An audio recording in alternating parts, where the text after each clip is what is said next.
दिया जाने वाला उसको लेकर के जाएं और गली कोचे वार्ड नगर शहर गांव जहां भी आपकी पहुंच है, जितने भी आपकी रीच है, इस संविधान के पक्ष में जन जागरण अभियान चलाने का काम करें। बहुत बहुत समझता हूँ आज जो हमारे प्रिय नेता, हमारे आदरणीय नेता राहुल जी चट्टान की तरह से इन सरकारों से टकरा रहे हैं।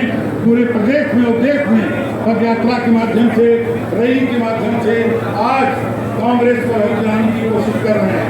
इतना ही नहीं, आज जितना भी उनकी ताकत है भारतीय जनता पार्टी की, राहुल जी को दबाने का पूरा प्रयास कर रहे हैं, लेकिन उनके सामने राहुल जी झुकने तैयार नहीं है। चट्टान की तरफ खड़े हैं। इन्हीं हमारे कांग्रेस साथियों के सहारे, इन्हीं के भरोसे हम तमाम साथी उनके साथ खून देने के लिए एक तत्पर तैयार बैठे हुए हैं।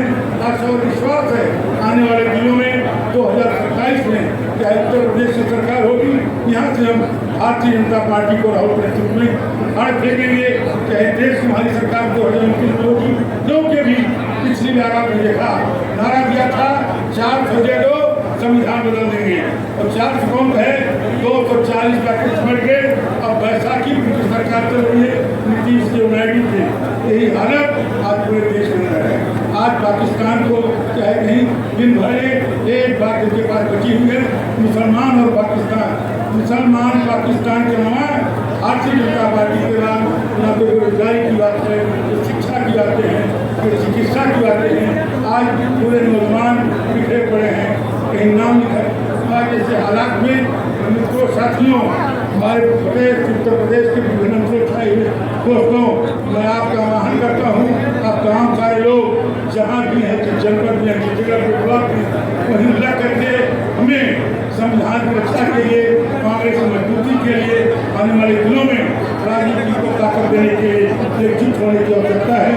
मैं पुनः राष्ट्रीय महामंत्री अभिलाष पांडे जी का हार्दिक अभिनंदन और दिन रात मेहनत किया, दिन रात हमारे इसको सजाने के लिए काफी कम समय में मैं आपको दिल से धन्यवाद देना चाहता हूं, अपने सभी साथियों को, आदरणीय अपने केशव जी को, आलोक जी को, जो यहाँ पर कैंप करके, सत्यनारायण जी जो हमारे सचिव यहाँ के इंचार्ज हैं, हमारे यहाँ के अध्यक्ष विश्वनाथ चौधरी, वसंत जी और इनके पूरे आलोक जी, प्रशांत जी, ज्ञानू जी, जितने भी देवेंद्र श्रीवास्तव जी, जितने हमारे साथी हैं, दिन रात मेहनत करके आप लोगों ने केवल 3 दिन के अंदर आज ये बस्ती क्लब में कार्यक्रम आयोजित किया। इसके लिए मैं दिल की गहराई से आपको बहुत धन्यवाद देना चाहता हूँ, आप सबका स्वागत करना चाहता हूँ।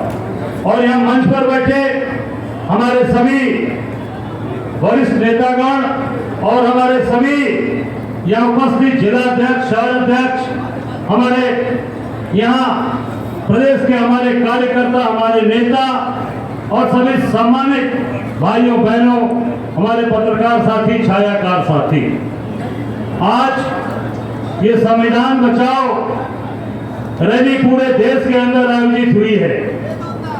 पूरे देश के हर मुख्यालयों पर और जहां इसकी जरूरत पड़ी उस जिले में, उस मंडल के स्तर पर इसका आयोजन किया गया है। आप देख सकते हैं कि उत्तर प्रदेश में अगर सबसे ज्यादा संविधान की धज्जियां उड़ाई गई तो उत्तर प्रदेश की धरती पर उड़ाई गई, जहां नियम कानून का कोई मतलब नहीं। फर्जी इनकाउंटर कर दो, फर्जी लोगों के पैर में गोली मार दो, फर्जी लोगों के सर में गोली मार दो और फर्जी इनकाउंटर दिखाकर अपनी छाती पीटना, अपनी बाबाई पीटना, लोगों के, निर्दोष लोगों के, जो लोग किसी चीज में वांछित नहीं हैं, केवल सरकार का विरोध करते हैं, योगी का विरोध करते हैं, भाजपा का विरोध करते हैं, उनके घरों पर बुलडोजर चलाया जा रहा है और खाते की दीवार को भी तोड़ा जा रहा है। और आज आप देख सकते हैं, चाहे वो बस्ती में आदर्श उपाध्याय बच्चे को जिस तरीके से पुलिस ने लाठी से मारकर मार डाला, अभी तक उसमें कोई कार्रवाई प्रभावशाली नहीं हुई। इसी बस्ती में आपने देखा होगा, बगल के जिले बलिया में आपने देखा एक पूजा चौहान जो इसके हाथ बंधे थे, वो पुलिस थाने की उसके पिता चौकीदार हैं, उसको एसपी ने कहा बलिया के कि ये आप हत्या प्रतीत होती है। अब किसी का हाथ आप बांधो, सब कैसे पेड़ पे चढ़ेगा भैया, जरा बताओ। गांव देहात का लोग बैठे हैं यहाँ, सब लोग बैठा हुआ, कैसे अपन हाथ बांधेगा? और हाथ बांध के पेड़ पे कोई चढ़ जाएगा या चढ़ के पेड़ पे फांसी लगा के कोई अपना हाथ बांध लेगा? उस पूजा चौहान की हत्या कर दी सरकार ने। आजमगढ़ में एक दलित की हत्या की गई पुलिस की कस्टडी में, सनी राम की, उसके ऊपर भी कोई कार्रवाई नहीं। उसी आजमगढ़ में एक दलित बिटिया के साथ बलात्कार हुआ। हमारे चेयरमैन सांसद तनुज में वहां गए थे। हमारे अभी आपने देखा यही बगल में कासगंज में 8 लोगों ने बलात्कार किया एक बेटी के साथ, उसमें भारतीय जनता पार्टी का एक नेता शामिल था कासगंज में, मैं वहां गया था। बनारस में जब प्रधानमंत्री के संसदीय क्षेत्र में बच्चियां सुरक्षित नहीं हैं, एक बिटिया के साथ 23 लोग बलात्कार करते हैं और पुलिस उसको दूसरी तरीके से गढ़ने का काम करती। हफ्तों 10 दिन बाद और प्रधानमंत्री जी जब बनारस आते हैं तो एयरपोर्ट पर उन पुलिस अधिकारियों से, कमिश्नर से वार्ता करते हैं कि भाई ये क्या हो रहा है। अभी तक सोए थे आपके संसदीय क्षेत्र में 23 लोग बलात्कार करते हैं, अभी आप सोए थे। अभी जौनपुर में एक बच्ची के साथ कौन और लोगों ने बलात्कार किया, अभी कुछ दिन पहले की बात। अभी आप देख सकते हैं अभी बनारस के अंदर एक भाजपा के नेता जो स्कूल चलाता है, एक पटेल समाज के बच्चे को, हेमंत पटेल को अपने स्कूल में बुलाकर उसको गोली मार देता है, अभी 4 दिन पहले की बात। और क्या कहते हैं कि वो अपने से प्रबंधक के मैनेजर की बेटे की पिस्टल निकालकर उस लड़के ने अपनी गोली मारी। ये गढ़ा जा रहा है अपने लोगों को बचाने के लिए। जब दबाव बनता है तब उसको लीपापोती करने का काम है। ये पूरी तरीके से संविधान को खत्म करने, संविधान को तोड़ने का काम ये सरकार कर रही है। पर हम सब लोग, आप सब लोग यहाँ इकट्ठे हैं, हमारे सारे साथी मजबूती के साथ खड़े हैं। आज हर एक कांग्रेस का कार्यकर्ता यहाँ इसलिए खड़ा है, बैठा है कि हम संविधान को छूने नहीं देंगे। आप संविधान की बदलने की बात भूल जाओ मोदी जी, हम संविधान को छूने नहीं देंगे। और ये जो योगी सरकार अत्याचार अन्याय कर रही है, जब बुलडोजर आप हाथा पे चलाओगे, जब बुलडोजर लोगों के घरे को चलाओगे, आपने मस्जिद पर, कुशीनगर की मस्जिद को जबरी आपने बुलडोजर चल के वहां पर गिरवाने का काम किया। याद रखना 2027 में हमारी सरकार बनेगी, तब आपका भी जो हाथा है वो सुरक्षित नहीं रहेगा, उसकी भी नापी जोखी होगी। हम डंके की चोट पर ये कहते हैं इस स्थान से, उसकी भी नापी जोखी होगी, उसको भी नपोएंगे। हम निश्चित तौर पर उसका जवाब लेंगे आपसे, एक एक ईंट का जवाब आपसे लिया जाएगा।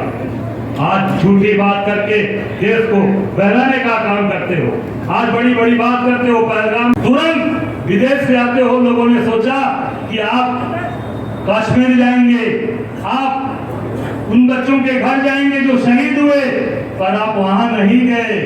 आप उसलिए सऊदी अरब से नहीं आए, आपको तो मधुबनी बिहार में रैली करनी थी, आपको चुनाव जीतना था, आपको चुनाव लड़ना था। और हंसी ठिठोली करते हुए आप मधुबनी के मंच पर आप और आपके सहयोगी मुख्यमंत्री नीतीश कुमार हंसी ठिठोली करते, शर्म आनी चाहिए। और एक हमारा नेता जो विदेश से अपने सारे कार्यक्रमों को निरस्त करके आता है, आदरणीय राहुल गांधी जी। राहुल गांधी जी कहाँ जाते हैं? सबसे पहले जम्मू कश्मीर में हमारे जो घायल साथी हैं, आतंकवादियों की गोली से जो घायल हैं, उनका हाल चाल जानने जाते हैं, उनका कुशल क्षेम जानने जाते हैं, उनको अपनी ताकत देने जाते हैं। और आप रैली में जाकर रैली करते हो और जनता को ठगने का काम करते हो। और अभी राहुल गांधी जी अभी आ रहे हैं कल, हम अपने रायबरेली अमेठी के दौरे पर, हमारे आदरणीय प्रभारी जी, हम लोगों ने, हमारे विधानमंडल दल की नेता रत्ना जी, हम सब लोगों ने आग्रह किया कि आपको निश्चित तौर से हमारे लोगों के बीच में जो हमारा कार्यकर्ता, हमारा जो साथी, हमारा जो भाई, जो कानपुर का साथी जो कश्मीर में शहीद हुआ शुभम द्विवेदी, उनके घर चल के अपना आप सबको अपनी ताकत देनी चाहिए।